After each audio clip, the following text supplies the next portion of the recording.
Hello students. तो आज हम बात करेंगे प्रतिरोधकता की ताप पर निर्भरता की। प्रतिरोधकता पदार्थ के ताप पर किस प्रकार से निर्भर करती है, इसका मान बढ़ता है घटता है, किन पदार्थों के लिए किस प्रकार से बढ़ता है। तो आज के लिए हेडिंग डालिए इसमें, प्रतिरोधकता प्रतिरोधकता की प्रतिरोधकता की ताप पर निर्भरता।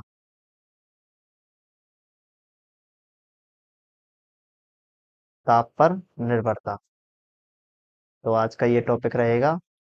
अब देखो, सबसे पहले जो पदार्थ की प्रतिरोधकता है ना, वो ताप पर निर्भर करती है। क्या है ये, किस पर निर्भर करती है? प्रतिरोधकता जो है वो ताप पर निर्भर करती है। तो इसमें ये लाइन लिख लेते हैं, पदार्थ की प्रतिरोधकता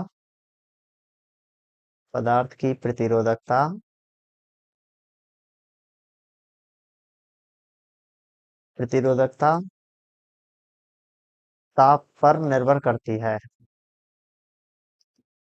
निर्भर करती है या ताप पर निर्भर होती है। ठीक है। अब अपने पास क्या होगा कि अपने पास तीन प्रकार के पदार्थ होते हैं। एक तो होता है चालक पदार्थ, धात्विक चालक। दूसरा होता है अर्धचालक, और तीसरा होता है कुचालक पदार्थ। तो बेसिकली अब हम शुरुआत कर रहे हैं पहले वाले धात्विक चालकों के लिए।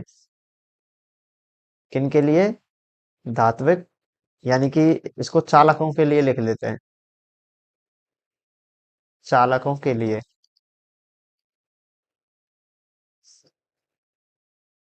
तो फर्स्ट है चालकों के लिए। तो इसमें क्या रहेगा देखो, इसमें लाइन लिखेंगे, धात्विक चालकों की धात्विक चालकों की प्रतिरोधकता, और आराम आराम से समझेंगे। पहले एक बार हम लिख लेते हैं, प्रतिरोधकता ताप बढ़ाने पर बढ़ती है। ताप बढ़ाने पर क्या होता है? बढ़ती है। क्या बढ़ती है? धात्विक, क्या बढ़ती है? प्रतिरोधकता। यानी कि जो धात्विक चालक हैं, धातु हैं, चालक पदार्थ हैं, उनकी प्रतिरोधकता क्या हो रही है? ताप बढ़ाने पर बढ़ रही है। ठीक है। अब इसमें लिखेंगे, धातु धातुओं की या फिर चालकों की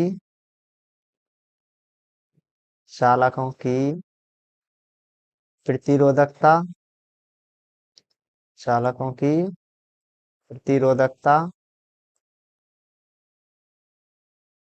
व ताप में संबंध ताप में संबंध निम्न प्रकार होता है, निम्न प्रकार से होता है। क्या संबंध होता है? कौन सा ऐसा सूत्र है जो इसके संबंध को बताएगा? तो इसमें अपने पास संबंध आता है, इसमें संबंध सूत्र आता है, रो टी बराबर रो जीरो ब्रैकेट बड़ा 1 plus alpha t minus t zero, T minus t zero. तो ये क्या दर्शा रहा है? ये संबंध दर्शा रहा है कि जैसे जैसे हम ताप में वृद्धि कर रहे हैं, उस ताप के हिसाब से, उस ताप में वृद्धि से उस ताप में वृद्धि से प्रतिरोधकता है वो किस प्रकार से बढ़ रही है। ये क्या है? अंतिम ताप, टी ताप पर उसकी प्रतिरोधकता। और ये कोई प्रारंभिक ताप पर है, जो कि हमने ताप बढ़ाने से पहले पाया था, वो प्रतिरोधकता है। और ये क्या है? ये अंतिम ताप है और ये प्रारंभिक ताप था। और अल्फा क्या हो जाएगा यहाँ पे? प्रतिरोधकता ताप गुणांक कहलाता है। तो ये बातें लिख लेते हैं। तो इसमें अपने पास क्या रहेगा? इसमें लिख लेते हैं नीचे, यहाँ जहाँ रोटी क्या है? ताप टी पर चालक की प्रतिरोधकता है, चालक की प्रतिरोधकता है। सही है? कोई दिक्कत है? नहीं होगी शायद। और रो जीरो क्या है? रो जीरो है कि अपना जो भी पहले टी जीरो ताप था, टी जीरो ताप पर चालक की प्रतिरोधकता है। चालक की प्रतिरोधकता है।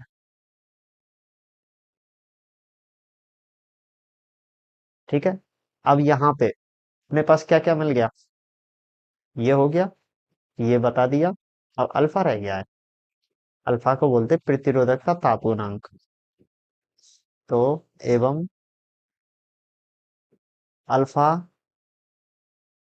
को प्रतिरोधकता प्रतिरोधकता ताप गुणांक कहते हैं।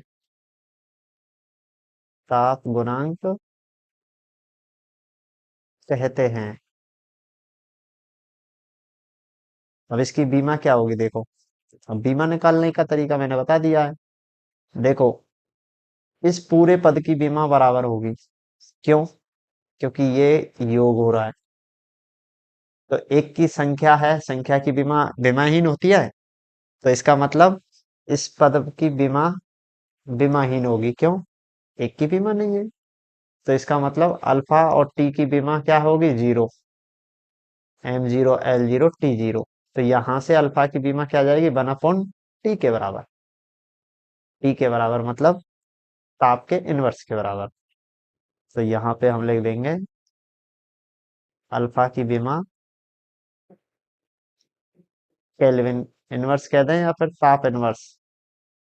ताप इनवर्स या केल्विन इनवर्स होती है। ताप को किस में नाप माप रहे हैं? केल्विन में। तो इस प्रकार से हमने क्या देखा कि धातुओं की जो चालकता है, प्रतिरोधकता है, वो किस प्रकार से निर्भर कर रही है। तो फर्स्ट देख रहे हैं हम चालकों के लिए। फर्स्ट हम देख रहे हैं चालकों के लिए। तो हमने पाया कि इनकी प्रतिरोधकता ताप बढ़ाने पे क्या हो रही है? बढ़ रही है। और ये बढ़ रही है तो इसका फॉर्मूला ये है। इसमें ताप का मान बढ़ाते जाएंगे तो ये मान बढ़ता जाएगा।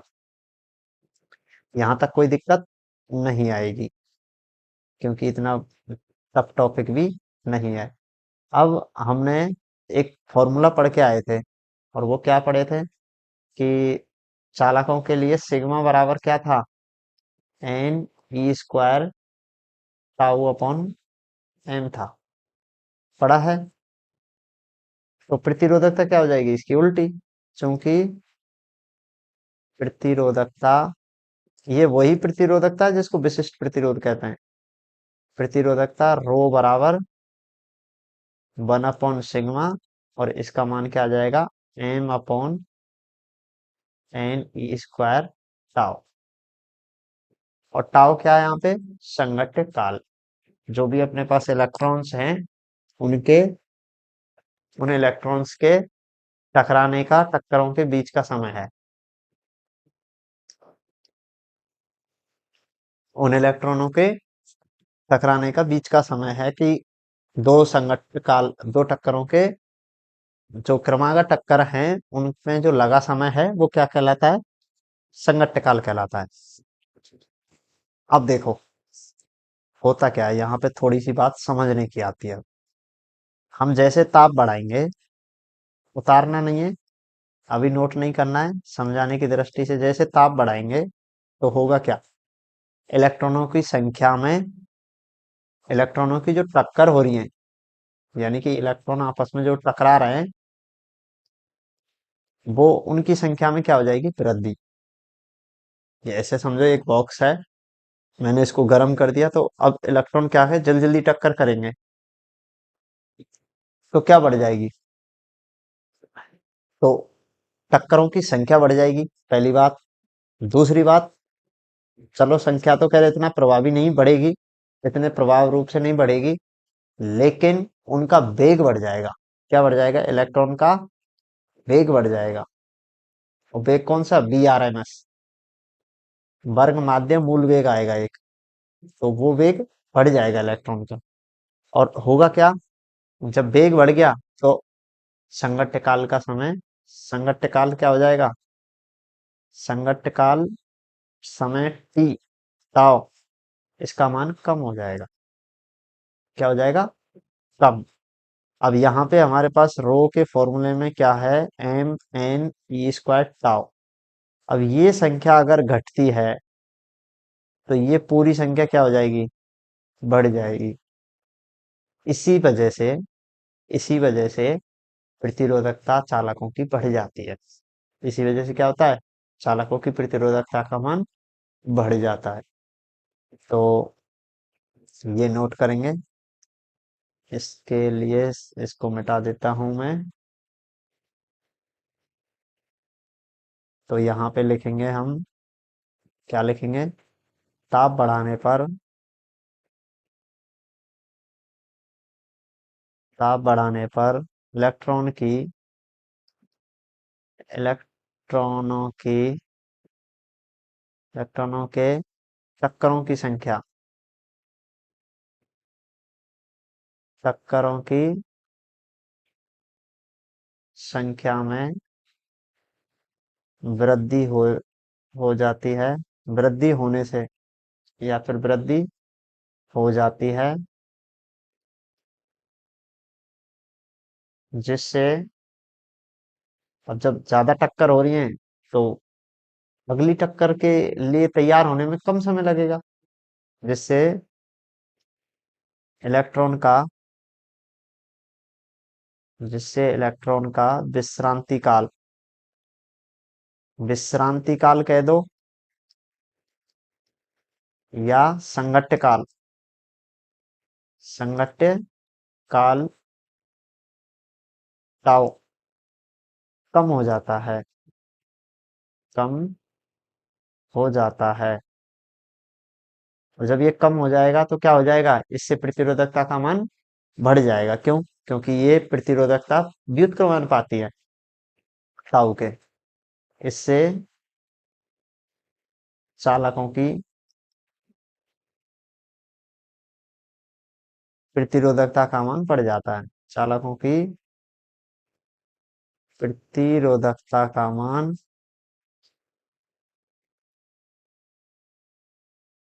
बढ़ जाता है। क्या हो जाएगा? बढ़ जाएगा। अब इनका ग्राफ रूप से देखें तो क्या होगा? अब इनका ग्राफ कैसे होगा? वक्रीय रूप से प्राप्त होगा धात्विक चालकों के लिए। तो ये लिख लेते हैं, नीचे लिख लेते हैं, धात्विक चालकों के लिए, धात्विक चालकों के लिए एक लाइन और रह गई है। और वो लाइन क्या है? ये जो अल्फा है ना, प्रतिरोधकता गुणांक, ये धात्विक चालकों के लिए इसका मान आता है पॉजिटिव। तो यहाँ पे ये लाइन कहीं एडजस्ट करनी है। अल्फा गुणांक कहते हैं, यहाँ पे लिख देते हैं चालकों के लिए, चालकों के लिए अल्फा का मान धनात्मक होता है। अल्फा का मान धनात्मक होता है। ये क्या है? अल्फा का मान कैसा होता है? धनात्मक। तो ये लाइन सेट कर देनी है, अल्फा का मान धनात्मक होता है। तो इससे क्या रहेगा? इससे समझने में आसानी हो जाएगी। और जब धनात्मक है अल्फा, तो क्या हो जाएगा? इससे प्रतिरोधकता का मान बढ़ जाएगा। सिंपल है। धनात्मक क्या करेगा? इसके मान को बढ़ाने के लिए सपोर्ट करेगा। तो धात्विक चालकों के लिए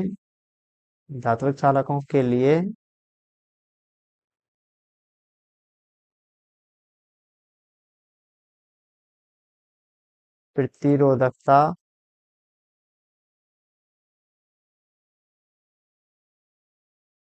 का ताप के साथ ग्राफ, ताप के साथ ताप के साथ वक्रीय वृद्धि होती है, वक्रीय वृद्धि होती है धात्विक चालकों की। ऐसे लिख देते हैं, धात्विक चालकों की धात्विक चालकों के लिए ऐसे ही रहने देते हैं, के लिए प्रतिरोधकता का ताप के साथ वक्रीय वृद्धि होती है, जबकि अब एक आता है मिश्र धातु। जबकि मिश्र धातु,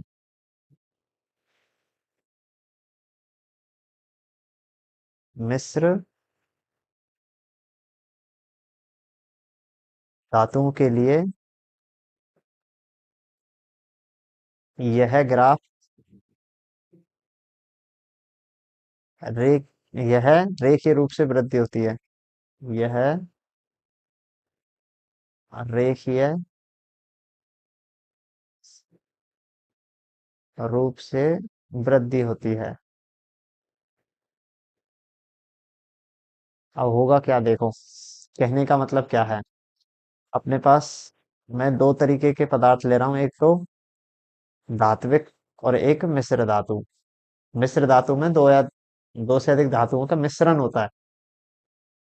तो इसमें क्या रहेगा, इधर ले रहे हैं हम ताप T, और ये है अपने पास कोई प्रारंभिक ताप T0, और इधर क्या ले रहे हैं, प्रतिरोधकता रो। ठीक है। अब ये होता कैसे है, धात्विक चालकों के लिए ऐसे प्राप्त होता है, ऐसे। और ये क्या है, प्रारंभिक प्रतिरोधक। ये तो होता है धातुओं के लिए,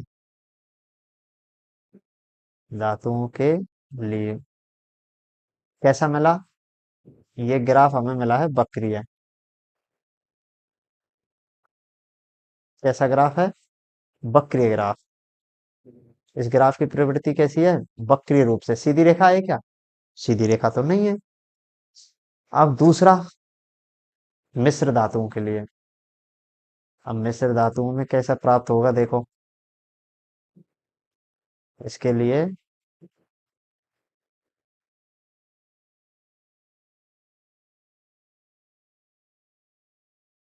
एक तरफ वही ताप P, और दूसरी तरफ प्रतिरोधकता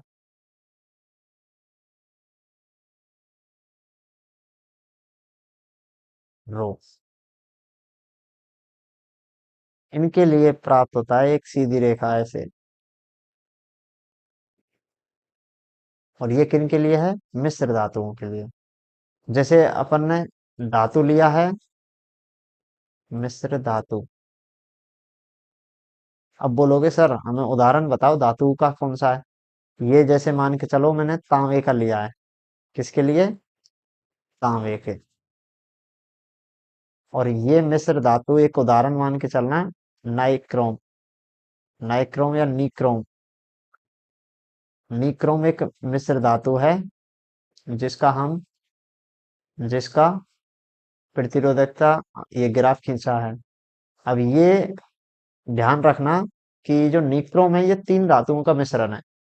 अब तीन धातु कौन कौन सी हैं, एक तो निकिल Na, एक लोहा Fe, और एक होती है क्रोमियम Cr। ये तीन धातुओं का मिश्रण होती है, तब बनती है नाइक्रोम। और नाइक्रोम का तार ना हम लैब में बहुत जगह काम में लेते हैं, विद्युत मतलब फिजिक्स वाली लैब में भी काम में लेते हैं। काम में कहाँ लेते हैं, हम उस जगह पे काम में लेते हैं जहाँ विभव पतन होता है, वोल्ट मीटर में विभव, पोटेंशियोमीटर में है, तो उनमें काम में लिया जाता है। किस किस का मिश्रण है ये, नाइक्रोम है निकिल का, निकिल, लोहा और क्रोमियम।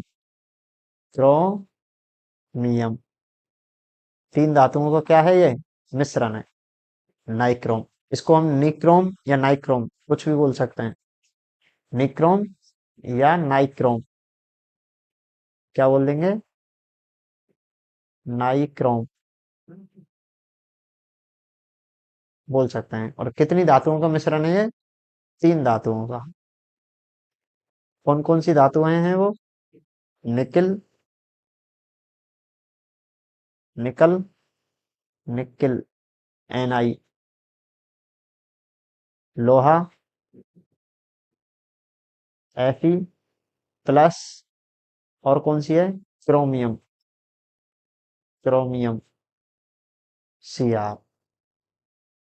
तो ये तीन धातुएं हैं। इनको याद रख लेना अगर रखना चाहो तो। वैसे कोई इतना सिलेबस की दृष्टि से कुछ तुम्हारे काम का नहीं है। अब हमने कहाँ तक देख लिया? धातुओं के लिए देख लिया, चालकों के लिए देख लिया। मिश्र धातु के लिए ये कैसी रेखा प्राप्त हुई है?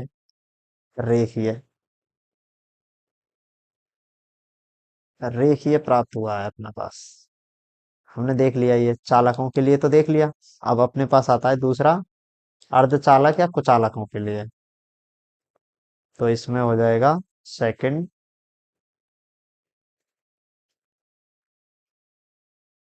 अर्धचालकों तथा कुचालकों के लिए। अर्धचालकों तथा कुचालकों के लिए। तो यहाँ पे हमने देखा है अर्धचालकों में, कुचालकों में। देखो, पहली बात तो हमने ये देखी कि चालकों में उसकी प्रतिरोधकता बढ़ रही है। कैसे हो रही है? ग्राफ से ध्यान रखना। बढ़ रही है, ये बढ़ रही है। लेकिन अर्धचालक या अर्धचालकों में उल्टा है, बढ़ेगी नहीं, घटेगी। और वो भी चरघातांक के रूप से, बहुत तेजी से। तो इसमें लाइन लिखेंगे, इनके लिए, इनके लिए मतलब दोनों के लिए, इनके लिए प्रतिरोधकता,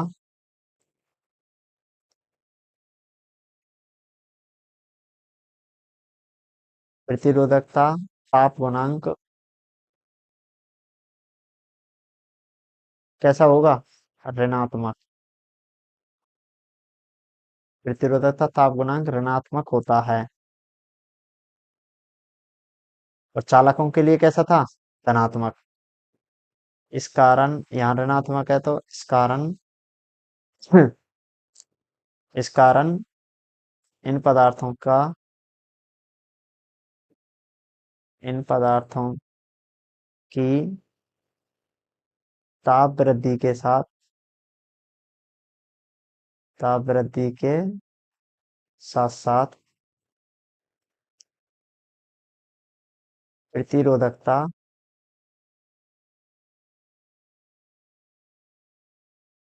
का मान, प्रतिरोधकता का मान क्या हो जाएगा? मान में कमी होती है, मान में कमी होती है।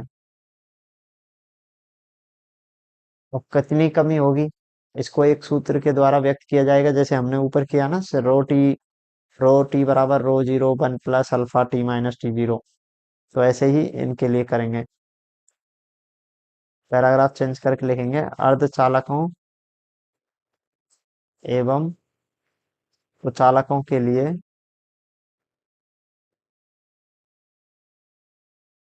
कुचालकों के लिए प्रतिरोधकता की,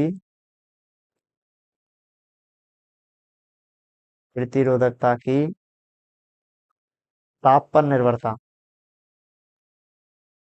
ताप पर निर्भरता निम्न सूत्र से व्यक्त की जा सकती है। निम्न सूत्र से व्यक्त की जा सकती है। अब सूत्र क्या है?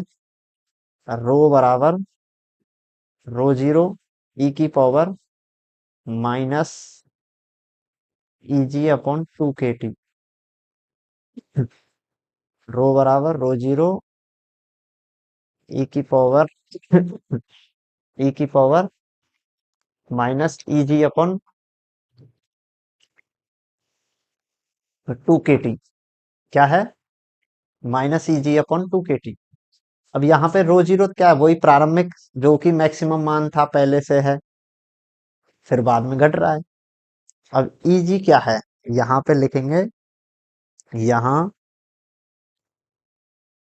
इसमें लिखेंगे यहाँ, जहां, ऐसे लिखते हैं, जहां Eg, इसको बोलते हैं वर्जित ऊर्जा अंतराल। वर्जित ऊर्जा अंतराल। और ये अर्धचालक वाले चैप्टर में करवाया जाएगा। और के क्या है? के है बोल्ट्जमान नियतांक। बोल्ट्जमान नियतांक। और टी क्या है? टी है ताप। टी क्या है? ताप। और रो जीरो, रो जीरो है, ये है अधिकतम, अधिकतम प्रतिरोधकता का अधिकतम मान है। क्या है? अधिकतम मान है। अब इस समीकरण को ध्यान से देखो। ये समीकरण क्या कहता है कि ई की पावर में है ये माइनस में, और ई की पावर अगर धनात्मक होती तो इसका मतलब बढ़ रहा है, इसका मतलब इसका मान क्या होगा? बढ़ रहा होगा। लेकिन ये माइनस में है। माइनस का मतलब क्या है? कि ये चरघातांक के रूप से घट रहा है। ई का मतलब क्या है? एक्सपोनेंशियल। एक्सपोनेंशियल मतलब चरघातांक के रूप से क्या हो रहा है? घट रहा है। तो इसको समीकरण डाल देते हैं एक, दो डाल देते हैं। ऊपर वाले समीकरण को क्या डाला है? एक। तो यहाँ पे समीकरण दो, प्रतिरोधकता की ताप के साथ चरघातांकी रूप से कमी को व्यक्त करता है। साथ चरघातांकी रूप से प्रतिरोधकता, प्रतिरोधकता की ताप के साथ चरघातांकी रूप से कमी को व्यक्त करता है। से कमी को व्यक्त करता है, व्यक्त करता है। तो यहाँ पे अपने पास पता चल गया ना कि जो भी अपने पास पदार्थ है वो किस प्रकार से कमी आ रही है उसमें? चरघातांक के रूप से आ रही है, क्योंकि ई की पावर में है। और जब ई की पावर में है तो तीव्र गति से घटते हैं ये चरघातांक। होते क्या हैं? ये होते हैं कि अपने पास कोई भी जो भी मान है वो कैसे तेजी से ड्रॉप हो रहा है, तेजी से घट रहा है। और अगर ई की पावर, यहाँ पे ई की पावर कैसे होता? प्लस में होता। ई की पावर कैसे होता? प्लस में। तो हम क्या कहते हैं कि ये तेजी से बढ़ने वाला है, चरघातांक के रूप से वृद्धि है। अब क्या हो रहा है? चरघातांक के रूप से कमी हो रही है। तो इस प्रकार से हम कह सकते हैं कि हाँ, कि ये मान क्या हो रहे हैं? चरघातांक के रूप से घट रहे हैं। तो यहाँ पे हमारे पास क्या हो जाएगा? इसका डायग्राम बना लेते हैं। डायग्राम कैसे बनेगा? इस तरीके से वही अक्ष बना देंगे। एक पर ताप T और दूसरे पर प्रतिरोधक, प्रतिरोधकता रो। और ये क्या होगा? चरघातांक के रूप से घट रहा है। वही इसी तरीके से आएगा। तो यहाँ पे अर्धचालक एवं कुचालकों के लिए।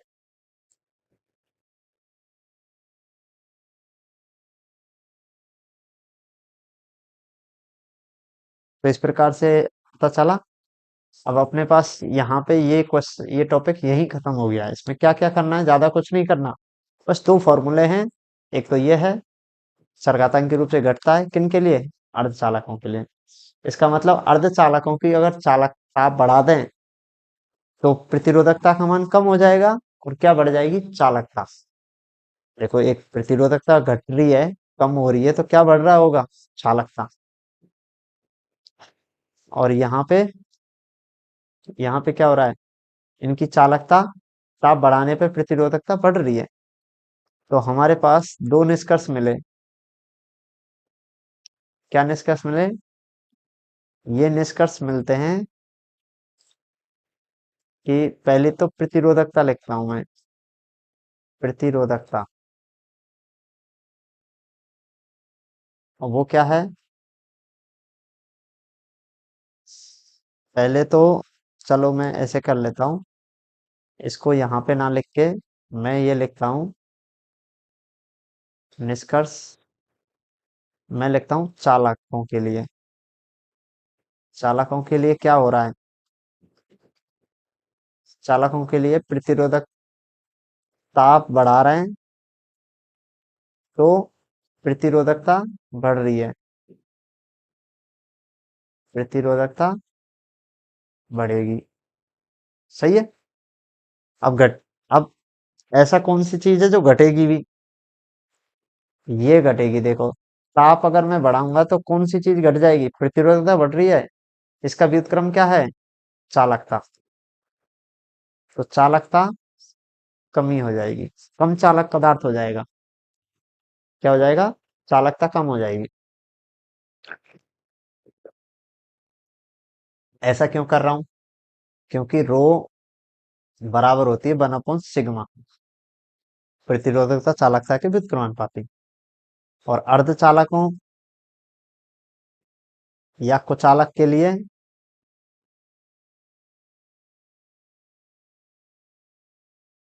ताप बढ़ाएंगे।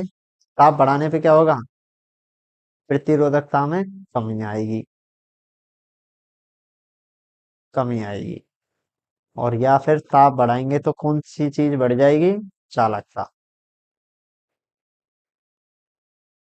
तो ये चीजें याद रखना, ये क्वेश्चन बन के आ सकता है। ये ये याद रखना है। ठीक है। तो ये निष्कर्ष निकला है अपने पास। अब चलते हैं अपने नेक्स्ट टॉपिक पर। और इससे हटके है थोड़ा सा, विद्युत ऊर्जा और शक्ति। अब हेडिंग डालो, विद्युत ऊर्जा और शक्ति। तो यहाँ पे लिखिए विद्युत ऊर्जा कॉमा शक्ति। तो ये अपने पास हेडिंग चल रही है। अब देखो, हम हमने देखा था कि अपने पास कोई भी तार है या कोई प्रतिरोध है, तो मैं ये प्रतिरोध बना लेता हूँ। प्रतिरोध बनाना तो आता होगा ना, ऐसे ऊपर नीचे करना है। ये क्या है? प्रतिरोध आर है। इसके सिरे में बना देता हूँ ए और वी है। ए और वी है। यहाँ पे कोई भी धारा हमने आई प्रवाहित की है। ध्यान से देखना, मैं लिख भी देता हूँ, धारा ए से बी की ओर प्रवाहित है।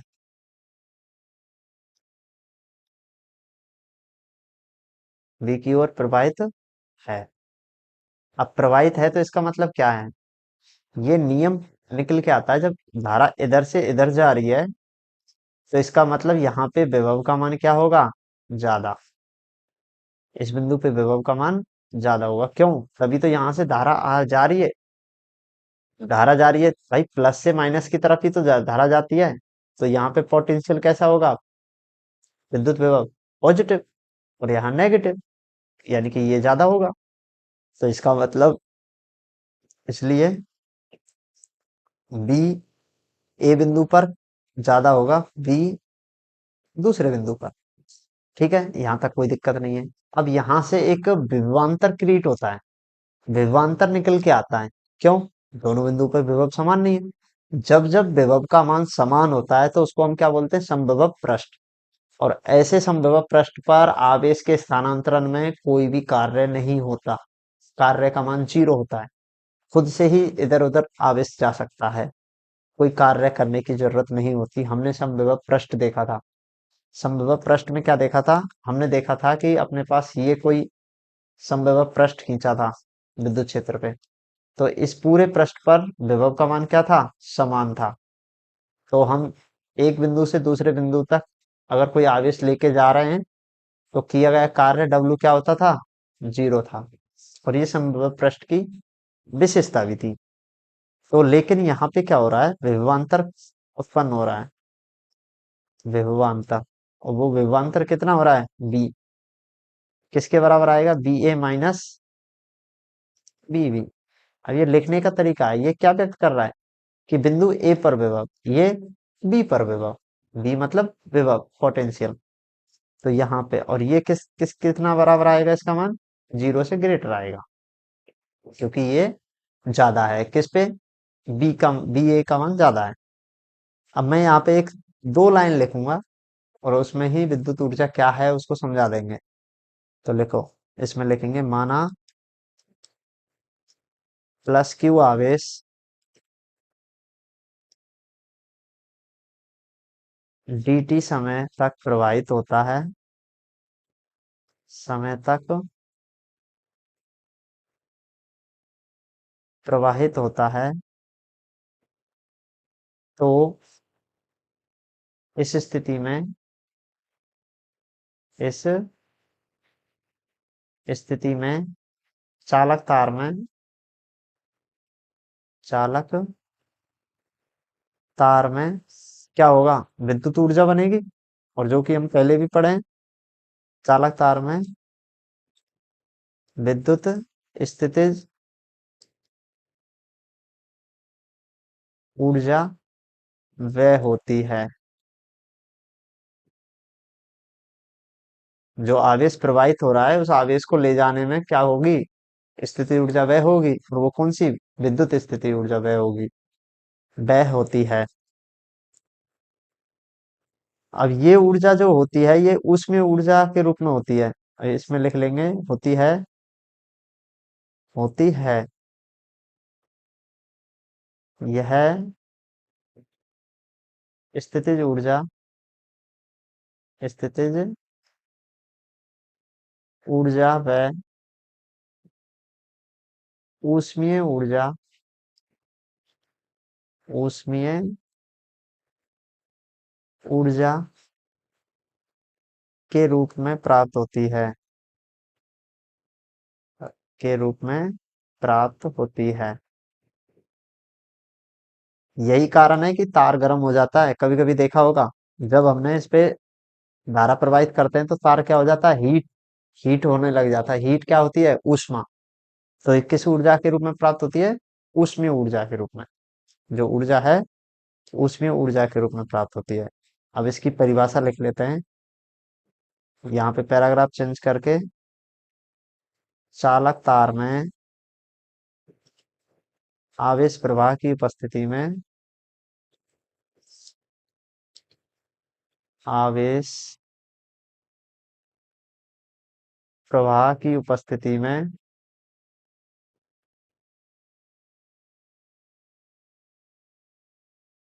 आवेश प्रवाह की उपस्थिति में स्थितिज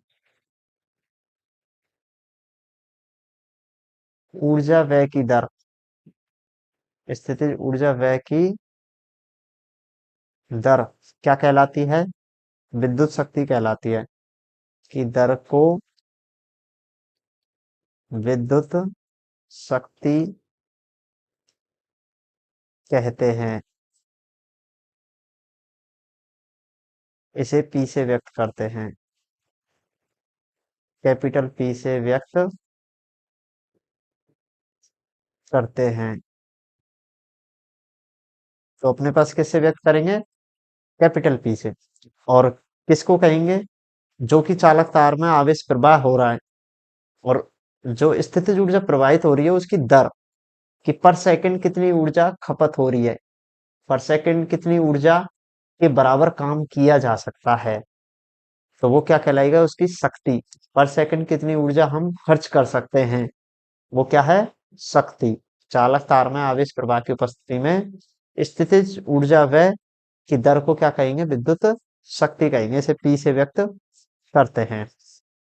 ठीक है साहब। अब यहाँ पे हम लिखेंगे विद्युत शक्ति, विद्युत शक्ति P बराबर क्या हो जाएगा, विद्युत स्थितिज ऊर्जा व्यय हो जाएगा यहाँ पे, और क्या होगा, समय। नीचे क्या आ जाएगा, समय, कितने समय में, उसके हिसाब से उसकी दर। दर क्या होता है, परिवर्तनित होता है समय के साथ। अब मैं इसको लिख देता हूँ, P बराबर क्या है, विद्युत स्थितिज ऊर्जा डेल यू, और जो समय लग रहा है वो dt समय लग रहा है। अब यहां से हमें पता है, चूंकि विद्युत स्थितिज ऊर्जा वो क्या होता है, बी डी क्यू होता है। ये हमने लिखा था पहले भी, ध्यान करना, चैप्टर नंबर 2, यू बराबर बी डी क्यू लिखा था। ये वहीं से लिया गया है, ये वहीं से लिखा गया है। अब कैसे आया, ये एक एकांक आवेश को लाने में किया गया कार्य है, और ये क्या है, क्यू आवेश को लाने में किया गया कुल कार्य है, स्थिति ऊर्जा। ठीक है, अब क्या करेंगे, इसका मान कहाँ रख देते हैं, ऊपर।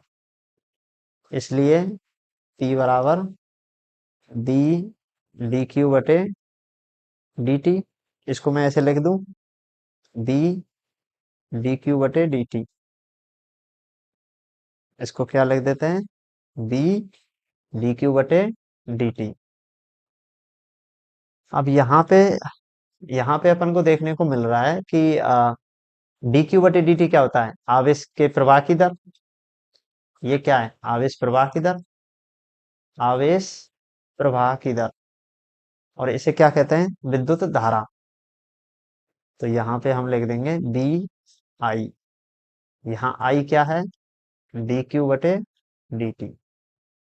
ये क्या है, आवेश प्रवाह की दर, आवेश प्रवाह की दर। इसे क्या कहते हैं, विद्युत धारा। तो अपने पास शक्ति क्या मिल गई, P बराबर वी आई। और ये याद रखना है, ये फॉर्मूला चाहे कुछ भी हो जाए, कैसे भी हो जाए, याद रखना है। P बराबर वी आई, कितनी भी बार लिखो पर याद रखना है। अब ओम के नियम से क्या होता है, चूंकि B बराबर आई आर, तो B का मान रख दो इसमें। P बराबर, यहां से हो जाएगा, B की जगह मैं रखूंगा तो आई आर क्या आ जाएगा, आई आर इंटू आई। तो मुझे मिल जाएगा P बराबर आई स्क्वायर आर। एक दूसरा फॉर्मूला भी मिल गया। कितने फॉर्मूले मिल गए P के, दो। अब तीसरा और मिल सकता है, क्योंकि यहां से क्या निकाल लूं मैं, आई का मान, बी अपॉन आर। अब P बराबर क्या आ जाएगा देखना, यहाँ पे क्या रख दें, आई का मान रख देते हैं। तो ये आ जाएगा P बराबर V इंटू बी बटे आर। P बराबर V स्क्वायर बटे आर। तो तीन फॉर्मूले आ गए। P बराबर एक तो वी आई होता है, एक आई स्क्वायर आर होता है, एक बी स्क्वायर बटे आर होता है। और तीनों चारों फॉर्मूले क्या हैं, सब एक ही बात है। लास्ट ईयर एग्जाम में कौन सा आया था, ये वाला, आई स्क्वायर आर से पूछा था, शक्ति निकालिए। अब अब आता है इसका मात्रक और बीमा। तो अब हम इसमें लिखेंगे, यहाँ पे लिख देते हैं, शक्ति का मात्रक क्या होता है, वाट होता है। शक्ति का मात्रक वाट होता है, वाट होता है। वाट मतलब WA इसका मात्रक क्या है, वाट। इसको हम WA ऐसे करके लिख सकते हैं। अब अब इसका फॉर्मूला देखो एक बार। हम इसका मात्रक तो लिख रहे हैं, तो मात्रक लिखने के लिए फॉर्मूला भी तो होता है ना, P बराबर डेल U बटे डेल टी था स्टार्टिंग में, देखो ये रहा। और ये क्या है, ऊर्जा। ये क्या है, ऊर्जा, जूल। और नीचे क्या है, समय, सेकंड, जूल पर सेकंड। तो इसका दूसरा मात्रक क्या है, जूल पर सेकंड, वाट होता है। और यहाँ पे हम इसे जूल प्रति सेकंड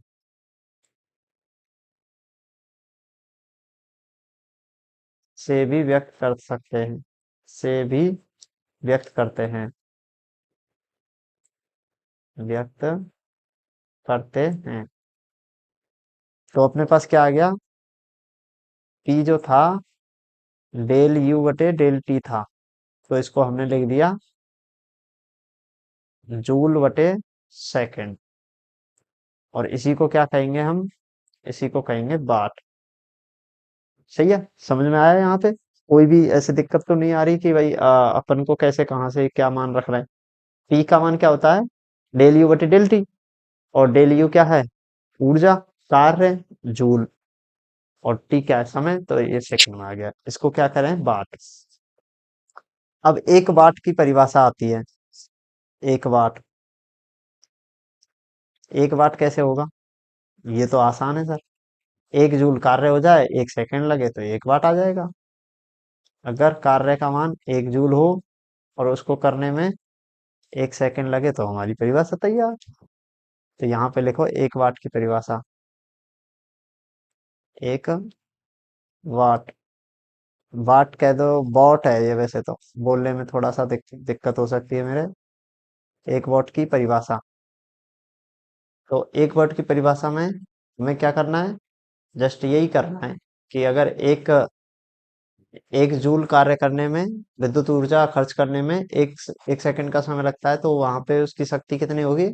एक वॉट होगी। तो यही लिख देंगे, यदि किसी चालक द्वारा, यदि किसी चालक तार में, किसी चालक तार में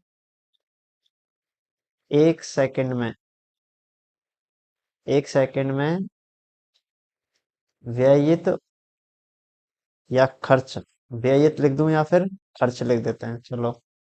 एक सेकंड में व्यय विद्युत स्थितिज ऊर्जा, व्यय विद्युत स्थितिज ऊर्जा एक जूल है तो, एक जूल है तो विद्युत शक्ति का मान कितना होगा? विद्युत शक्ति का मान एक वाट होगा। का मान एक वाट होगा। तो इस प्रकार से हमें क्या मिल गया? एक वाट। क्या मिल गया? एक वाट। अब वाट, वाट, इसके अन्य मात्रक भी हैं, और इस मात्रक देखते हैं। तो यहाँ पे लिख देते हैं विद्युत शक्ति, विद्युत शक्ति के अन्य मात्रक, अन्य मात्रक। और अन्य मात्रक क्या क्या है? पहला है किलोवाट। एक किलोवाट। अब इसका तो एक किलोवाट तो खैर आराम से आप आसानी से पता चल जाएगा कि भाई किलो है। किलो मतलब 1000। तो 1000 वाट को कह रहे हैं। ठीक है, इसमें तो कोई दिक्कत है नहीं। एक होता है अश्व शक्ति। अश्व का मतलब क्या होता है? अश्व किसका पर्यायवाची है? घोड़े का। तो अश्व शक्ति मतलब हॉर्स पावर। हॉर्स पावर, घोड़े की शक्ति। देखो, घोड़े की शक्ति ये पहले से ही चला आ रहा है। अश्व शक्ति, इसका मतलब एचपी। पहले से घोड़े की शक्ति को विद्युत शक्ति के मान के बराबर रखते थे। और वो कितने के बराबर होता था? 746 वॉट के। 746 वॉट के बराबर होता है एक घोड़े की शक्ति। तो उसको बोलते हैं एक अश्व शक्ति। क्या बोलते हैं? एक हॉर्स पावर। अब इसका काम कहाँ पे लिया जाता है? ध्यान से देखना, अपने घरों में विद्युत मोटर लगी हुई हैं, उन पे लिखा होता है 1 HP, 2 HP की मोटर, 1.5 HP की मोटर। और बड़ी बड़ी मोटर हैं वो 12 HP की, 15 HP की। तो ये हौस शक्ति इतने घोड़े की बराबर काम करते हैं। तो कितना होता है? 746 वॉट। 746 वॉट मिलके क्या बनती है? एक अश्व शक्ति। कंपटीशन एग्जाम में ये पूछा जा सकता है, ज्यादातर पूछते ही है। अब हम इसकी विमाएं देख लेते हैं। मात्रक तो देख लिए, विमाएं। अब विमाएं के लिए चूंकि पी बराबर क्या होता है? डेल यू बटे डेल टी। इकाई समय में विद्युत खर्च जो हो रहा है, ये विद्युत स्थिर ऊर्जा जो व्यय हो रही है, उसको क्या कहेंगे? शक्ति। अब यू का मात्रक क्या है? जूल। और नीचे समय का सेकंड। जूल को कैसे लिखेंगे? M1 L2 T-2। और समय को T1। तो यहाँ से फाइनल बीमा आ जाएगी इसकी M1L2 और T-3। ऊपर जाके माइनस में आ जाएगा ये। तो इसकी बीमा ये आ गई, M1L2 T-3 आ गया। यहाँ से हमने इसकी क्या देख लिए, बीमा देख लिया। अब हम देखते हैं विद्युत ऊर्जा। विद्युत ऊर्जा, विद्युत ऊर्जा को हम देखो इसी तरीके से निकाल सकते हैं, इसी फॉर्मूले से। ये तो शक्ति है, ध्यान से देखना, ये तो शक्ति, ये क्या है, विद्युत स्थिति ऊर्जा या व्यय ऊर्जा, इसी को विद्युत ऊर्जा कहेंगे। तो मैं यहाँ पे लिख दूंगा, चूंकि विद्युत शक्ति बराबर विद्युत शक्ति बराबर विद्युत ऊर्जा। और विद्युत ऊर्जा कौन सी है, जो स्थिति ऊर्जा वाली है, अपॉन में समय। तो यहां से क्या मिलेगा मुझे, विद्युत ऊर्जा। विद्युत ऊर्जा बराबर आ जाएगा विद्युत शक्ति इनटू में समय। अब इसके मान और सूत्र वगैरह सब निकाल देते हैं यहां से। देखो, शक्ति P, समय डेल टी, कितना समय अंतराल लग रहा है वो डेल टी, और ये क्या हो जाएगा, विद्युत ऊर्जा डेल यू। तो इस प्रकार से निकल के आ गया। चूंकि P बराबर क्या था, हमने तीन फॉर्मूले पढ़े थे, VI I² R और B² बटे R। और कोई सा भी फॉर्मूला रख देते हैं यहाँ पे, डेल यू बराबर क्या हो जाएगी, देखो P का मान मैं ये रख देता हूँ I²R, और डेल टी यहाँ पे है ही है, तो I²R डेल टी, ये भी फॉर्मूला सही है विद्युत ऊर्जा का। किसका, विद्युत ऊर्जा का। और बाकी के रखेंगे तो भी वो भी सही आएंगे। देखो बी आई रखेंगे तो BI डेल टी रख दो, चाहे I²R डेल टी रख दो, चाहे B²/R डेल टी रख दो। सारे के सारे फॉर्मूले कैसे हैं, सब सही हैं। कोई सा भी याद हो जाए वो याद रखना। ये कहाँ से आया, ये शक्ति के आए थे, और वही हमने यहाँ पे मान रख दिए डेल टी के साथ, ये फॉर्मूला निकल के आया। ये वाला क्वेश्चन लास्ट ईयर आया था उष्मा में, और मैं कराऊंगा ये अभी भी। इसका मात्रक क्या है, देखो ऊर्जा है तो जूल होगा, कोई दिक्कत नहीं है। अब यहाँ से एक और मात्रक मिलता है, देखो यहाँ से क्या है, ये ऊर्जा है तो जूल है, और ये क्या है, शक्ति, शक्ति का मात्रक वॉट इनटू में समय। तो यहाँ से वॉट इनटू समय में मिलता है। तो मात्रक क्या मिल रहा है इसके, मात्रक एक तो जूल, या कैसे है, वॉट इनटू समय, सेकंड। इसको क्या है लिख सकते हैं, वाट इंटू सेकेंड। क्यों, क्योंकि यहाँ के फॉर्मूले से देखो वाट इंटू सेकेंड, तो यहाँ पे फॉर्मूले से तो पता चला है ना, क्या है, what into t into del t है। टी इंटू डेल टी का मतलब क्या हो जाएगा, वाट, टी का मतलब वाट, और डेल टी का मतलब क्या हो जाएगा, समय, सेकंड। तो ये फॉर्मूला एक ये भी आया, और इसको जूल से भी लिखते आए हैं। जूल से हम नॉर्मल काइनेटिक एनर्जी वगैरह लिख देते हैं, और वाट से मतलब पता चलता है कि हाँ कोई शक्ति जैसा काम हुआ है, तो उस वजह से लिख देते हैं। वैसे ऐसा कोई वो नहीं है, दिक्कत वाली बात, लिख सकते हैं। अब देखो, अगर ये ऊर्जा ऊष्मीय ऊर्जा हम प्राप्त हो जाए, तार हीट हो जाए, तो ऊर्जा किस में आ जाएगी, ऊष्मीय रूप में। तो यहाँ पे लिखते हैं, यदि विद्युत ऊर्जा विद्युत ऊर्जा क्षय, क्षय मतलब व्यय होना, कमी होना, क्षय ऊष्मीय ऊर्जा, विद्युत ऊर्जा क्षय द्वारा ऊष्मीय ऊर्जा प्राप्त हो जाए, ऊष्मीय ऊर्जा प्राप्त हो, प्राप्त होती है तो ऊष्मीय ऊर्जा क्या हो जाएगी? ऊष्मीय ऊर्जा एच हो जाएगी। और सारे की जितने भी फॉर्मूले हैं वो सब कैसे रहेंगे? समान, डेली वाले। तो इसमें लास्ट ईयर आया था आई स्क्वायर आर टी वाला, I square r t del t. तो ये फॉर्मूला लास्ट ईयर उठाया गया था और इसके मान रखे थे ये वाला, क्योंकि उसमें आई दे रखा था, आर का मान दे रखा था और डेल टी समय का मान दिया था। ये ध्यान रख लेना। यहाँ पे ये क्या है? डेल टी समय है, कितने समय तक धारा प्रवाहित हो रही है। और आर क्या है? प्रतिरोध। और आई क्या है? विद्युत धारा। तो ये याद रखना, कहीं गलती मत कर देना। अब इसके बाद आता है विद्युत खर्च, कैसे निकालते हैं घरों में। विद्युत खर्च का मापन।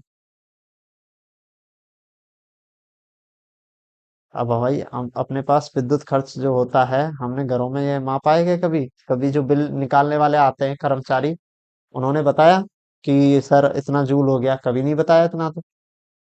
ऐसे तो कभी नहीं बताया होगा कि सर जूल में आया या किस में आया, उनका तो अलग ही पैटर्न रहता है। तो इसमें किस में मापते हैं वो? यूनिट में। तो यहाँ पे लिखते हैं घरों में विद्युत खर्च को, विद्युत खर्च को यूनिट में मापते हैं। यूनिट में मापा जाता है, ज्यादातर मापा जाता है, मापा जाता है। अब एक यूनिट कितने के बराबर होगा फिर? एक यूनिट बराबर होता है 1 किलो वाट इंटू घंटा। 1 किलो वाट घंटा कितने के बराबर? 1 किलो वाट घंटा। 1 किलो वाट घंटा देखो क्या है, किलो वाट घंटा, इसका मतलब वाट इंटू घंटा। तो ये बीमा किसकी होगी? वाट इंटू सेकंड, तो ये कार्य वाली बीमा है, ये वाली। वाट इंटू समय आ रही है, तो ये क्या है? यूनिट किसकी बीमा है? ऊर्जा की। किसकी बीमा है ये? ऊर्जा की, विद्युत ऊर्जा की। ये विद्युत खर्च कह दें या फिर विद्युत ऊर्जा कह दें। अब देखो इसके मान रख के देखना, 1 किलो वाट क्या होता है? 1000 वाट। और घंटा, सेकंड में बदलो, 3600 सेकंड आ गया। इसको मैं लिख देता हूँ 1000 मल्टीप्लाई 3600 वाट इंटू सेकेंड। यहां से क्या बनेगा? इसको पॉइंटों में लिख दे। 3.6 गुना 10 की पावर कितनी आ रही है देखना। 3 तो ये, पॉइंट यहाँ लगा दिया, 3 ये, 3 और 3 6। और वाट इंटू सेकंड क्या लिखा है देखो, हमने वाट इंटू सेकंड लिखा है ऊपर, वाट इंटू सेकंड जूल। तो इसको क्या लिख देते हैं? जूल। तो एक यूनिट बराबर कितने जूल? 3.6 गुना 10 की पावर 6 जूल। और किलोवाट घंटा में देखा जाए तो 1 किलोवाट घंटा। ये क्वेश्चन आया हुआ क्वेश्चन है, वैसे अदर क्वेश्चन में आ जाते हैं कभी कभी। और इसके बाद हम कल अगले टॉपिक पे काम करेंगे, तब तक इसकी रिवीजन करते रहिए। बहुत ही अच्छे टॉपिक हैं, सिंपल सिंपल हैं, ज़्यादा कठिन नहीं है। बस ये है थोड़ा सा रिवीजन की बात है, रिवीजन अच्छे से किया तो सब चीज एकदम ओके हो जाएगी। ठीक है, प्रैक्टिस करते रहिए। मिलते हैं अगली वीडियो में। Thank you.